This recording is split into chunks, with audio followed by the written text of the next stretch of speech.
এখন আমরা রয়েছি নাগের বাজারে।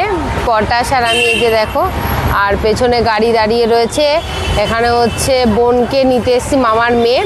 এখান থেকে বোনকে নিয়ে আমি, মামি আর পটাশ যাব হচ্ছে মামার আরেকটা নিউ টাউনের ফ্ল্যাটে। আর সেই জন্য আমরা এখন এই যে রাস্তায় দেখো, পটাশ দেখো রাস্তায় দাঁড়িয়ে আছে। ওর তো আর ভালোই লাগছে না, কারণ কি কালকে যেহেতু ভাইয়ের জন্মদিন ছিল, অনেক রাত করে ঘুমিয়েছি। যদিও বা আমার মামা একদমই ডিস্টার্ব করেনি, উঠেছি প্রায় 11:30 12টায়। তারপরে খেয়ে দিয়ে ভেবেছি একটু শোবো, তো মামি বললো যে চলো একটুখানি ঘুরে আসি। তাড়াহুড়ো করে রেডি হয়েছি, দেখো সেরকম রেডি হতে পারিনি, কোনো রকমে রেডি হয়ে বেরিয়ে পড়েছিলাম। আর ভাল লাগছে না, এত শরীরটা খারাপ লাগছে কি বলবো। আর এসছে এই যে দেখো মুখের এই যে হচ্ছে পান্তা ভাত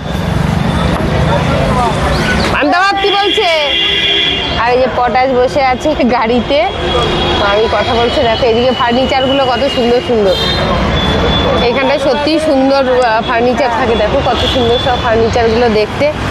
আর এটা হচ্ছে ভূত ব্রিজ নাম ছিল, জানতে তোমরা কিছুদিন আগে শুনেছিলে কিনা যে এই ব্রিজের উপরে রাত 12টার পর কেউ গেলেই তার দুর্ঘটনা ঘটতে। এটা হচ্ছে সেই নাগের বাজারে ভূত ব্রিজ।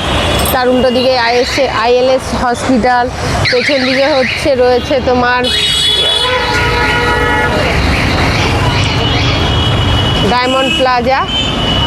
আর এই যে এখন বসে পড়েছে, আমরা এখন যাব, চলো নিউ টাউনের দিকে, চলো টাটা।